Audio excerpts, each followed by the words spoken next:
안녕하세요. 저는 과학을 사랑하는 핫클립 베스트 MC 이연이에요. YTN 사이언스의 많은 프로그램들 중 재미있는 부분만 모아서 여러분이 보고 즐기실 수 있도록 소개해드리는데요. 오늘은 어떤 영상들이 소개될지 궁금하시죠? 오늘 소개해드릴 핫클립 영상들입니다.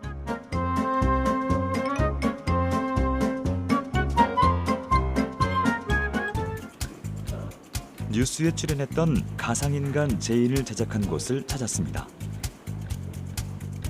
인공지능 그래픽 전문 기업인 이곳은 제인을 비롯한 11명의 소녀들로 구성된 버추얼 걸그룹부터 인공지능과 예술을 결합한 AI 아트 갤러리 등 인공지능 기술을 우리 삶에 상용할 수 있도록 연구, 개발하고 있습니다. 사람의 기능을 대신하는 기술이 아닌 아예 사람을 대신하는 가상인간. 인공지능 기술이 발전할수록 가상인간의 제작 방식 또한 진화하고 있었습니다. 저희 회사에서는 그래픽 기반 딥러닝 연구를 오랫동안 해왔었는데요. 그중에서 사람의 얼굴을 정말 옆에 있는 사람처럼 리얼하게 만들어내는 그 기술을 획득하게 됐습니다. 그 기술을 가지고 한국인 그리고 K-팝에 특화된 아름다운 그 외모의 이제 미소년, 미소녀들을 만들 수 있게 되었는데요.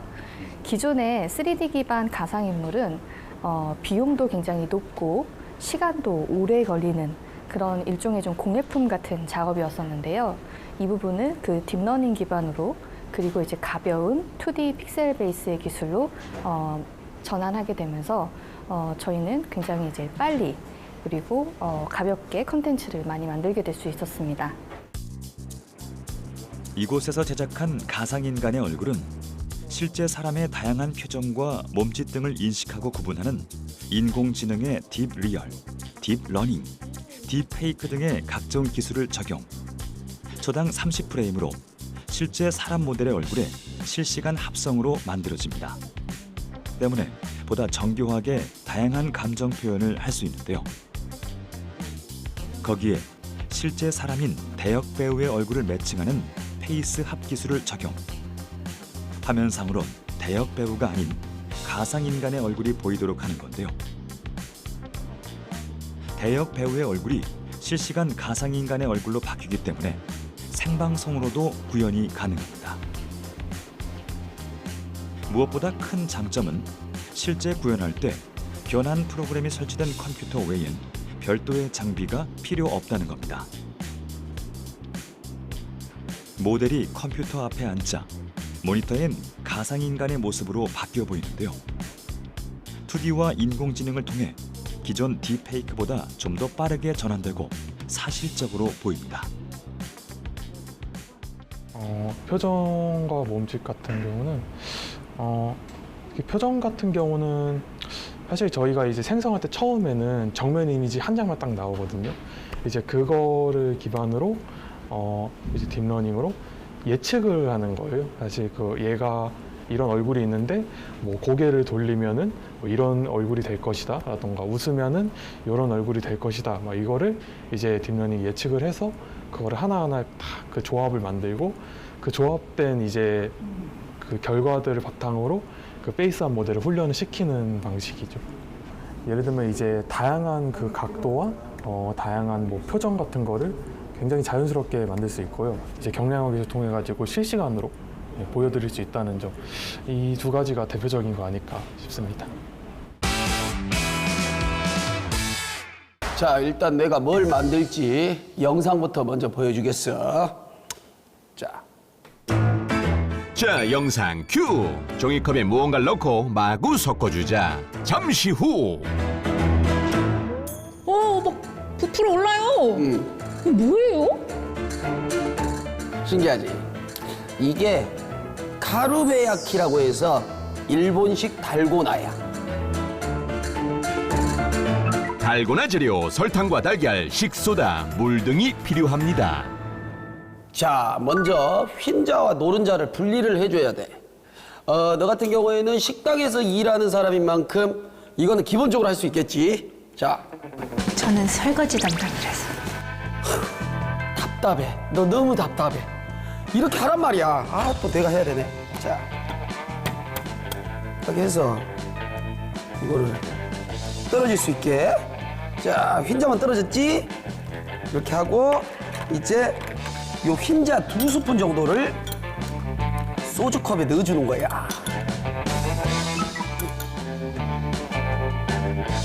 한 숟가락. 자, 다음은 이제 이게 흰자가 여기 있잖아. 1대1 비율로 식소다를 넣어주면 돼. 딱 이거의 절반 정도. 휘휘 섞어주면 돼. 자. 그리고 이 종이컵에는 3분의 1 정도 설탕을 채워줘야 돼. 자, 설탕. 종이컵에 3분의 1 정도가 차도록 설탕을 부어주고 물은 설탕의 반 정도만 부어줍니다. 자, 그리고 이제 돌려야지. 응. 아, 힘 좋아. 자, 시간은 1분 30초야. 아, 1분 30초요.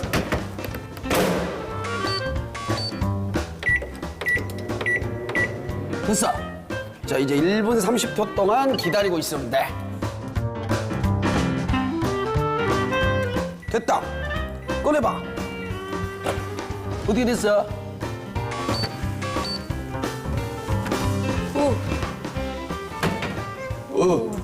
살짝 거품이 생겼지? 자, 이때 아까 달걀하고 소다 섞어놓은 거 있지? 이걸 한 티스푼 정도 이렇게 넣어. 자, 이제 섞어.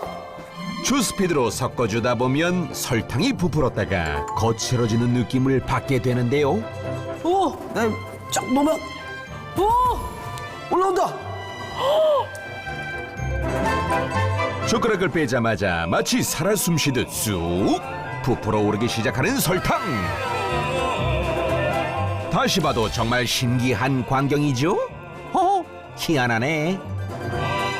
어때? 완전 케이크 같은 모양이지? 네. 자, 이때 이걸 이렇게 쫙 들면 요게 달고나로. 오, 응. 먹을까? 과연 그 맛은? 맛있어요. 맛있지? 우리나라 달고나보다 더 많이 부풀어 오르는 거 같지? 네. 응. 너는 달고나가 왜 부풀어 오르는지를 알아? 그치, 어떻게 알아요? 뭐가 그렇게 당당해? 모르는 거에 대해서. 자, 알려줄게. 바로 소다의 열 분해 때문이야. 소다의 또 다른 이름은 탄산수소 나트륨인데요. 이 탄산수소 나트륨은 뜨거운 열과 만나면 이산화탄소를 방출하게 됩니다. 그래서 이 이산화탄소가 빠져나오며 설탕이 점점 부풀어 오르게 되는 건데요. 거기다 달걀 흰자에도 거품층, 공기가 들어있는데 이것도 열에 의해서 위로 빠져나가게 되면서 더 많이 이렇게 부풀게 되는 거지. 아, 그렇군요. 우리나라 기상 관측의 기준점이 되는 곳이 있다. 바로 서울 종로구 성월동에 자리한 서울 기상 관측소. 일제 강점기였던 1933년 경성 추구소가 이곳으로 옮겨진 후부터 100년 이상 서울의 날씨를 관측 기록해 오고 있다. 서울 기상 관측소의 가장 중요한 업무는 기상을 관측하는 건데요.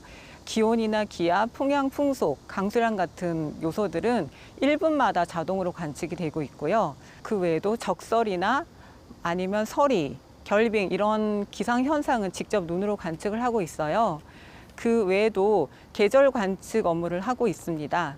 계절 관측 업무라는 것은 그 한강 결빙이나 벚꽃 개화 같은 것들을 관측하는 것을 말해요.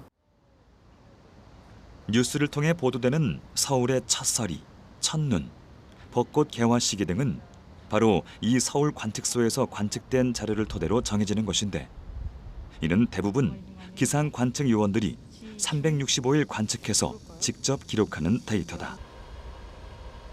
사람이 직접 눈으로 살핀 기상 정보가 하루하루 쌓이고 있는 것인데, 이런 데이터가 30년치가 모이게 되면 비로소 평년 값을 낼 수 있게 된다. 이처럼 30년 이상의 데이터가 쌓였을 때 얻을 수 있는 평년값은 기후 위기 시대에 기후 변화를 감지할 수 있는 귀중한 자료가 된다. 기상 관측에는 연속성이 중요한데요. 그 동일한 장소, 동일한 개체를 지속적으로 관측해야만 통계 자료로 활용을 할 수가 있습니다. 서울 관측소는 100년 이상 기상을 관측해온 서울 대표 관측소로서 세계 기상기구로부터 100년 관측소로 지정이 되어 있습니다. 지금 기후변화가 되게 심각한데요. 기후변화를 알기 위해서는 그 과거의 통계 자료와 지금 현재 자료를 비교할 필요가 있기 때문에 이곳의 자료가 되게 중요하다고 할 수 있습니다. 서울 관측소가 신대방동에 있는 기상청 본청과 떨어져 송월동에 자리를 지키고 있는 이유도 정해진 시각, 일정한 장소에서 반복적으로 관측이 이루어져야 분석 자료로서 그 가치가 높아지기 때문이다. 특히 우리나라의 기상 관측의 경우 미국과 유럽 국가들에 비해서 200년, 중국과 일본에 비해서는 30년 이상 뒤처져 있는 상황. 과거 18세기에서 19세기의 기후를 연구하는데 큰 어려움을 겪을 수밖에 없는데 이것은 각종 기후 재난이 찾아올 때마다 예보의 정확성을 높이기 어려운 한계로 작용했고 그만큼 미리 대비하지 못해 피해를 키울 수밖에 없는 상황도 이어졌다. 뒤늦게 시작한 건 맞습니다. 과거 저희가 기상재해를 생각하면 태풍 사라, 그때만 하더라도 엄청난 수의 인명피해가 있었고요. 재산 피해도 사실 지금 가치로 환산할 수 없을 만한 큰 재산 피해를 입었었습니다. 대한민국이 이제 선진국에 들어서면서부터 많은 연구 개발이 있었는데 여전히 사실은 선진국보다 조금은 부족한 상황입니다. 그럼에도 좀 긍정적인 게 과거에 없었던 독자적인 기상위성 천리안호 가지고 있게 됐고요. 그리고 이제는 대한민국을 예보하는 수치 모델, 컴퓨터 모델도 독자 모델을 운영을 하게 됐습니다. 그래서 선진국과의 격차가 많이 줄어들었다고 말씀을 드리고 있습니다. 여러분들 혹시 지구 평평론이라는 거 들어보셨을까요? 여러분들이 이것을 익숙하게 들어보지 못하셨다고 하면 저는 더 마음이 기쁠 것 같긴 하는데 너무 터무니없게 저 정말 굉장히 많은 고민을 했어요. 도대체 왜 사람들은 지구가 평평하다고 믿는 사람들이 미국에 5만 명, 50만 명, 컨벤션을 하면 3만 명이 참여하고 이런 얘기들이 있더라고요. 지금 보시는 그림 같은 식으로 생각하시는 분들이 있어요. 지구가 둥글다는 건 말이 안 되고 구형이라는 건 말이 안 되고 이런 식으로 평평하게 되어 있고 전 세계의 모든 정부와 과학자들은 지구가 이렇게 생겼다라는 것을 우리에게 감추기 위해서 많은 노력을 기울이고 있다는 것이 이분들의 음모고요. 한 OTT의 다큐멘터리에 보면은 저분들이 어떤 그 단체도 만들고 티셔츠도 만들고 뭔가 각종 굿즈도 만들어서 상당히 이제 규모가 있게 자신들의 어떤 이론을 운영을 하고 계십니다. 우리는 우리의 감각을 통해서 세상을 인지를 합니다. 그런데 사실 우리 감각기관은 되게 제한적이에요. 그러니까 여러분들 아시겠지만 우리는 빛의 아주 특정한 가시광선 영역대만 볼 수 있고 그것도 이제 시력이라는 한계가 있죠. 우리 감각으로만 말하자면 사실은 지구가 둥글다는 걸 이해하기는 건 거의 불가능해요. 우리가 눈으로 보거나 느끼거나 할 때 지구가 평평하다는 것 외에 둥글다라는 증거를 우리의 어떤 육체적인 한계 때문에 이걸 이해하는 건 되게 어려운데 이분들은 자기가 경험하고 느낀 것만 믿기로 결심했기 때문에 그래서 지구가 평평하다고 얘기를 하는 거거든요. 땅이 둥글다니 말도 안 돼. 우리 밑에 중국 사람들이 매달려 있다니 말이 안 돼. 이게 우리가 세상을 인식하는 방식입니다. 우리는 대체로 오감과 육체에 갇혀서 살고 있거든요. 마찬가지로 멀쩡한 내 몸에 바이러스를 집어넣다니 별로 기분이 안 좋은데? 그럴 수 있죠. 우리는 외부에서 바이러스 비슷한 게 들어오는 걸 피하면서 살아왔거든요. 그런 진화의 역사를 갖고 있기 때문에 그런 걸 불편해하는 조상들을 갖고 있기 때문에 그런 식의 백신 같은 아이디어를 우리는 조금 불편해하는 경향이 있습니다. 그래서 처음에 얘기한 방법론만으로는 약간 부족한 거예요. 우리한테 진짜 과학 지식이 있어야 되는 거죠. 우리가 우리 감각이나 기분이나 생각을 넘어서는 판단을 해야 될 때 기본이 되는 정보는 대체로 다 과학 지식에서 나오고요. 내가 보고 있는 거, 내 기분, 내 생각을 판단의 기준으로 삼지 않고 과학자들이 밝혀낸 우리 세상이 돌아가는 방식, 다시 말하면 과학 지식을 기준으로 내 행동을 결정하면 우리는 덜 틀릴 수 있는 가능성이 훨씬 더 높아집니다. 이어서 보실 핫클립 영상들입니다.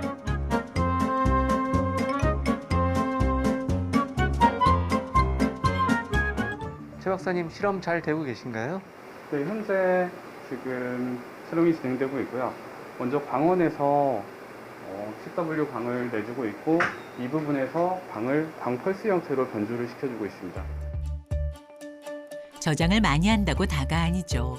혹시 모를 지진에 대비해야 합니다. 이때 땅 속의 미세한 진동을 측정할 수 있는 광섬유를 이용합니다.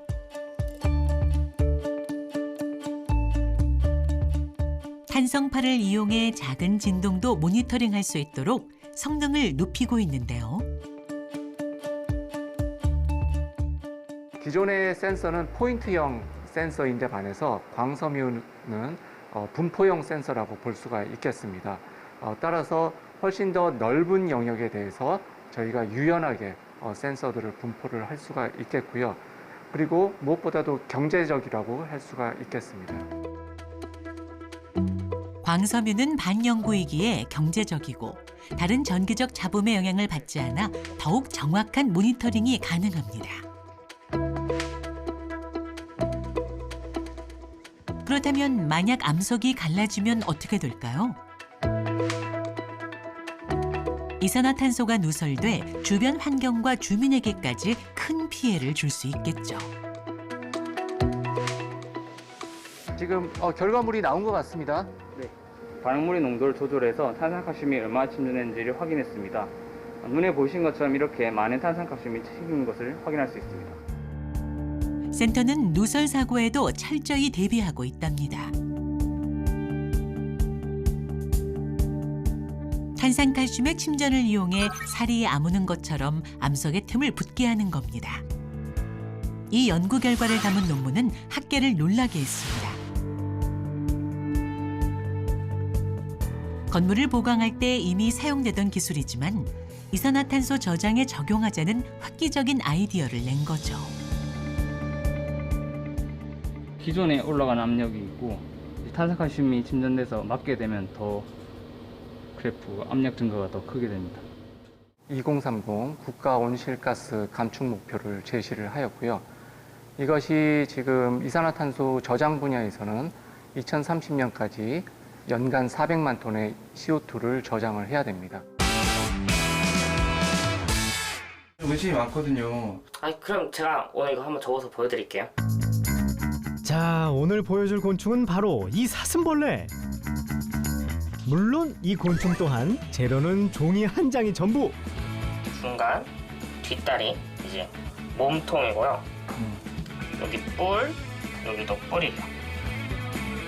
각 부분의 위치를 파악하고 접어주는 것이 관건. 야, 이거 여간 까다로운 게 아닌데요. 혹시 학적기 해보신 적 있으신가요? 학적기 해보신 적이 있으시면은 요 모양을 본 적이 있으실 거예요. 네, 비슷한 것 같아요. 네, 요게 지금 학적기 기본형이거든요. 이 학적기 기본형이 한 개가 있는 게 아니라 여기만 있는 게 아니라 나머지 세 부분도 합쳐서 종이를 접고 또 접고.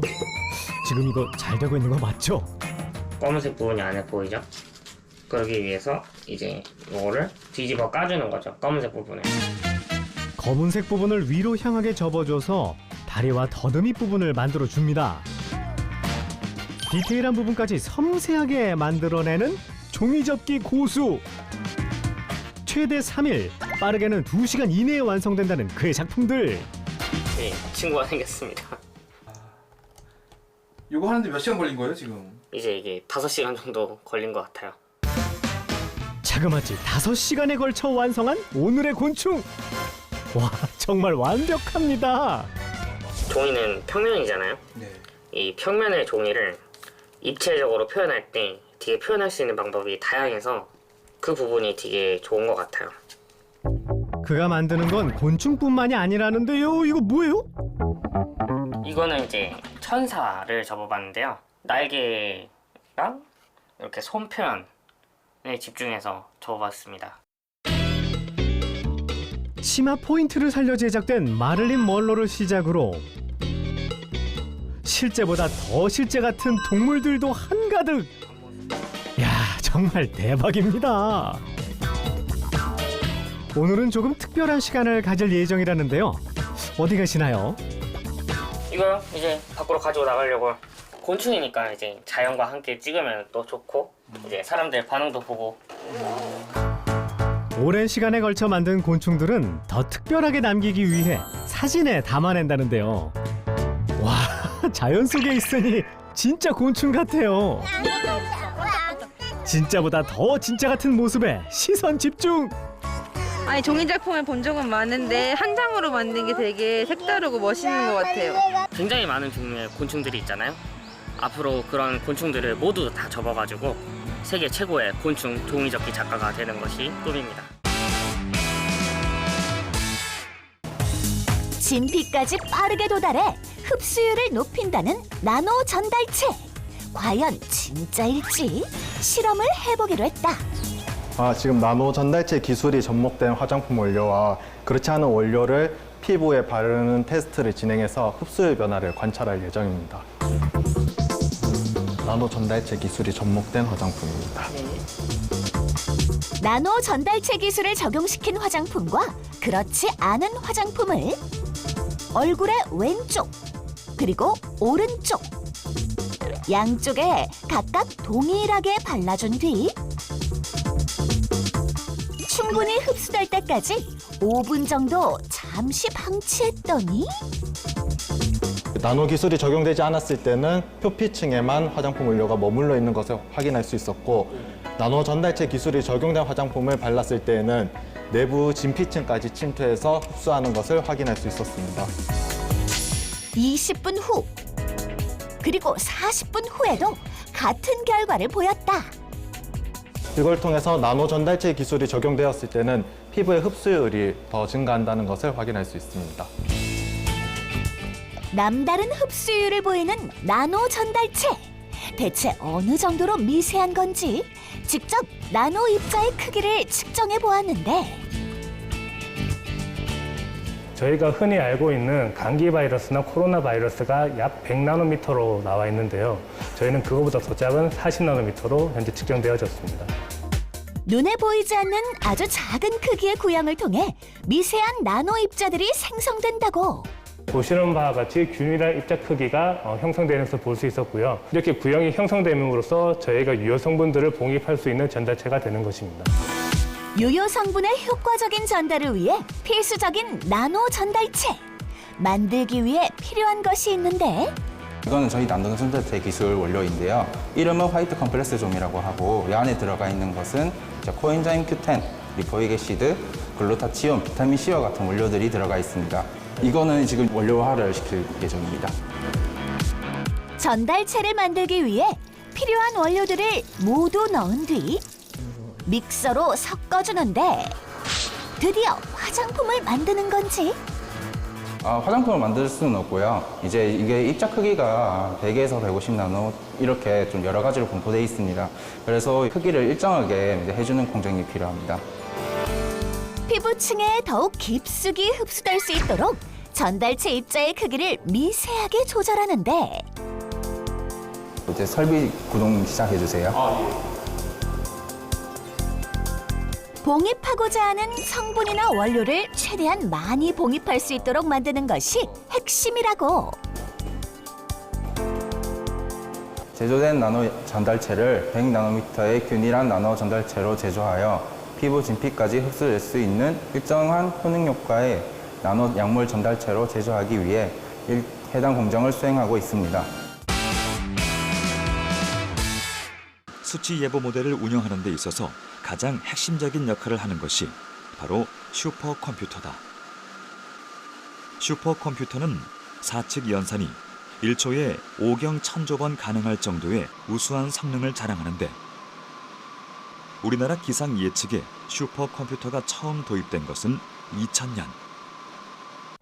1998년 지리산 폭우로 인한 인명피해를 겪은 후 예보 시스템 선진화 차원에서 일본 엔사로부터 슈퍼컴퓨터 1호기를 전격 도입한 것이다. 이후 2호기인 미국 C사의 X1E 시스템, 3호기 C사의 XE6 시스템, 4호기 C사의 XC40 시스템 등 슈퍼컴퓨터의 사용 수명에 맞춰 5년 주기로 교체를 단행해 왔는데 가장 최근 국내에 들어와 기상 업무에 투입된 것은 5호기 마루와 구루. 현재 전 세계에서 각각 31위와 32위의 성능을 기록하고 있다. 하지만 슈퍼컴퓨터를 도입해 운영하는 데는 막대한 비용이 발생할 수밖에 없다. 기반 시설을 마련하는 데만 120억 원이 들었고 연간 전기요금만 60억 원에 달할 정도다. 이렇듯 우수한 성능의 슈퍼컴퓨터를 보유하고 있음에도 기상청 예보가 빗나갈 때마다 국민들의 질타가 집중되는 이유이기도 하다. 슈퍼컴퓨터는 오로지 방정식의 계산에만 사용이 되고 있는데 그 계산량이 얼마나 많은지 슈퍼컴퓨터를 사용을 해도 5년 뒤에는 그 계산량이 다 넘어가게 되는 거죠. 슈퍼컴퓨터가 없이 아주 초기에 수치 예보 모델을 만들고 그거를 사람이 계산한다라는 건 있을 수가 없는 정도의 할 수가 없는 불가능 정도의 그런 계산량이라고 보시면 되겠습니다. 현대 기상 예보, 기상 과학에 있어서는 반드시 필요한 자료라고 필요한 그런 시스템, 슈퍼컴퓨터라고 말씀드릴 수가 있습니다. 그런데 왜 이렇게 고성능의 슈퍼컴퓨터를 활용한 기상 예보가 정확하게 맞아떨어지지 않는 걸까?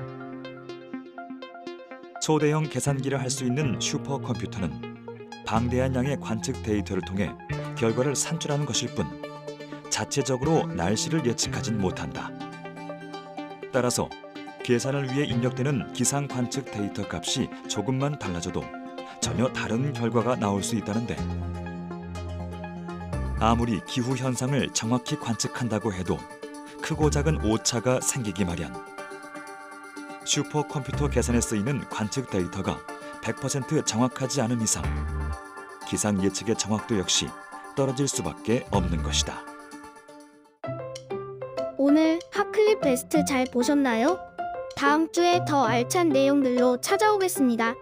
그러면 시청자 여러분, 다음 주까지 안녕히 계세요.